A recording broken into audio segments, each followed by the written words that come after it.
अपना मत तो चलाना असंभव नहीं।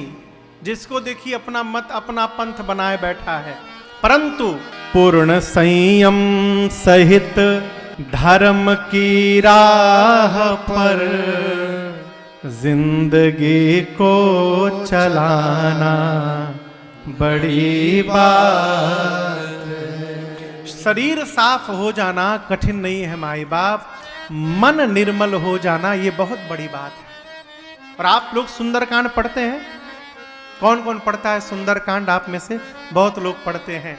सुंदरकांड की एक चौपाई है, निर्मल मन जन सो मोहि पावा और मोहि कपट छल छिद्र न भावा। इसका अर्थ जानते हैं? इस चौपाई का अर्थ राम जी कहते हैं कि जिसका मन निर्मल हो गया है सो मोहि पावा।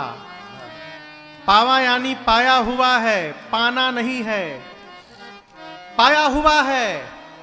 सो मोहि पावा, कौन? जिसका मन निर्मल हो गया। भगवान को पाना नहीं है माई बाप, भगवान मिले मिलाए हैं। दिखाई क्यों नहीं पड़ते महाराज? मन निर्मल नहीं है इसलिए नहीं दिखाई पड़ते।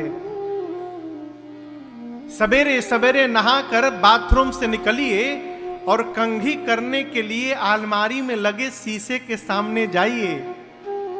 शीशे पर मैल लगा हो ना, अपना चेहरा दिखाई नहीं पड़ता माई बाप। उसी प्रकार मन पे मैल लग जाए तो बगल में मिले मिलाए भगवान दिखाई नहीं पड़ते हैं। मन निर्मल हो जाए, भगवान मिले हुए हैं। ये मन निर्मल कैसे होगा? मोहि कपट छल छिद्र न भावा। इस कपट से और छल से मन निर्मल नहीं हो पा रहा है। बात समझ में आ रही है? ये कपट और छल क्या है? जो हम हैं वो दिखाई नहीं देना चाहते, और जो दिखाई देना चाहते हैं उससे हमारा दूर दूर का संबंध नहीं है। यही कपट है और छल है। हो कपट मृग तुम छल कारी। मारीच बना। मारीच को रावण ने कहा कि चलो स्वर्ण का मृग बनना है। कैसे? हो कपट मृग तुम छलकारी। कपट भी करो छल भी करो। बन गया सोने का हिरण। क्या सोने का हिरण है वो?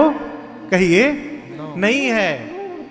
दिखाई जो दे रहा है वो है नहीं, और जो है वो दिखाई नहीं दे रहा है। यही कपट और छल है। इसी कपट और छल से भगवान दिखाई नहीं देते। जीव भगवान के मंदिर में भी जाकर माई बाप भगवान का चेहरा नहीं देखता, कपड़ा देखते रह जाता है, हार देखते रह जाता है, मुकुट देखते रह जाता है। देखना क्या चाहिए? भगवान की छवि को देखना चाहिए, उनको स्वरूप को देखना चाहिए है? ये कथा मन को निर्मल बनाती है। निर्मल यानी जो उभय प्रकार से पवित्र हो गया, ये निर्मलता। उभय यानी भीतर बाहर दोनों प्रकार से। उसको सुचिता कहते हैं, सुचिता संपन्न। गोस्वामी तुलसीदास जी महाराज कहते हैं, रामचरित मानस एहि नामा। आगे सुनिए, सुनत श्रवण पाय विश्रामा। इस चरित्र को श्रवण करने मात्र से मन को विश्राम की प्राप्ति हो जाएगी। किसकी प्राप्ति हो जाएगी? कहिए विश्राम। विश्राम समझते हैं महाराज? हम तो रोज दोपहर में भोजन के बाद 1 घंटा विश्राम करते हैं। वो विश्राम नहीं है, वो आराम है। वो विश्राम नहीं है। अमृत के लिए देवताओं ने समुद्र का मंथन किया। देवता और दानव मिलके समुद्र मंथन किए, किसके लिए? देखिए आप लोग भी कहते रहिए, इसको अनुमोदन कहते हैं। मानस में लिखा है, काहे सुनहि अनुमोदन कर। जो कहे अथवा सुने अथवा बीच में हुंकारी पारे। हुंकारी समझते हैं?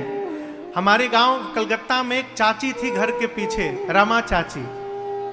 तो मैं छोटा था तो वो हमको कहानी सुनाती थी। तो कहती थी, बाबू कहानी के बीच में हूं हूं बोलना पड़ेगा। अच्छा, इसको हुंकारी कहते अनुमोदन। गोस्वामी जी कहते, जो कहे सुने और अनुमोदन करे वो इस भवसागर को गऊ के खुर के बराबर पार कर जाएगा, उसे पता चलने वाला नहीं है।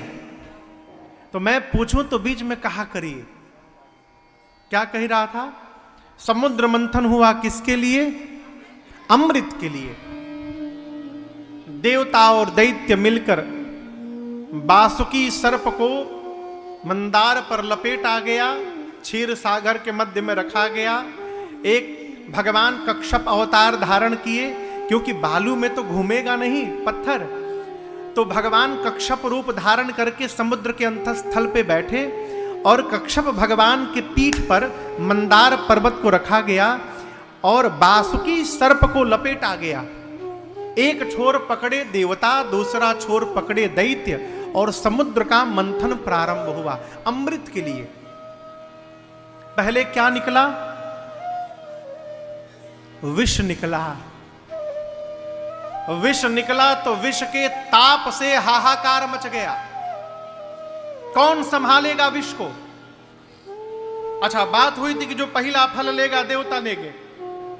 अब दैत्य बोले कि अब देवता आप लोग समझिए क्या करना, हमको क्या मतलब इससे। हाहाकार मचा हो। भगवान बोले, काम करो, लेके चलो बाबा के पास। भगवान श्री रामेश्वरम भूतनाथ भगवान के शरण में सभी देवता विष हलाहल का कटोरा लेकर पहुंचे। बाबा पूछे, क्या है? अब दर्शन करिए, देवता ये नहीं बोल रहे हैं कि जहर लाए हैं। देवता भी अद्भुत साहब।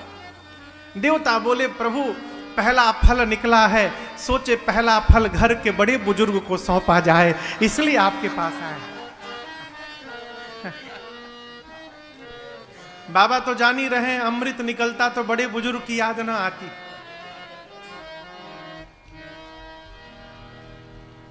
बड़ा वही है माई बाप जो जानबूझकर घर के विष को पीने को तैयार हो जाए परिवार वालों का, वही घर का मालिक और मुखिया कहलाता है। घर वाले पढ़ाते हैं उसको, बच्चे पढ़ाते हैं, पत्नी पढ़ाती है, भाई पढ़ाते हैं।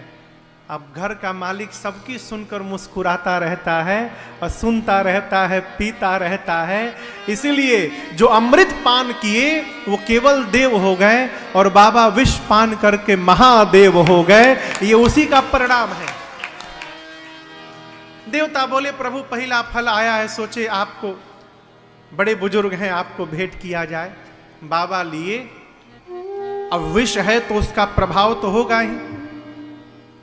तो बाबा ने पहले क्या किया, गले में नीचे राम नाम का एक संपुट लगाया। गले में यहां पर जहां से नीचे प्रवेश होता है, राम नाम का एक ढक्कन लगाया, संपुट। राम को यहां लगाकर अब पूरा विष पी लिया। राम के ऊपर विष आ गया और फिर राम नाम के ढक्कन से बंद कर दिया। नीचे राम, ऊपर राम, अब बीच में हलाहल विष। वो विष यहीं पे रह गया, इसलिए बाबा का गला नीला हो गया और एक नाम हुआ नीलकंठ भगवान, उसी विष के कारण। कई मूर्ख लोग कहते हैं कि क्यों दूध का अभिषेक किया जाता है बाबा को। उस विष के ताप को कम करने के लिए। दूध विष को काटता है, इसलिए बाबा पर दूध का अभिषेक किया जाता है, जल का अभिषेक किया जाता है। वो विष से जो ताप है उससे कम हो बाबा को। उसके बाद मंथन हुआ, बाकी 13 रत्न निकले, अमृत भी निकला। लूट मची देवताओं में और दानवों में, कौन अमृत लेगा। लेके भगे। उसी का जहां जहां बूंद गिरा 4 स्थान पर, वहां आज भी कुंभ का मेला लगता है। फिर भगवान ने मोहिनी रूप धारण किया और देवताओं को पान कराया अमृत।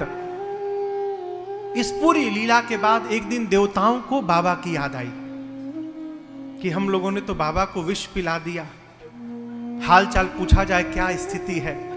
तो देवता लोग पहुंचे बाबा के पास, जाकर पूछे और कैसे बाबा?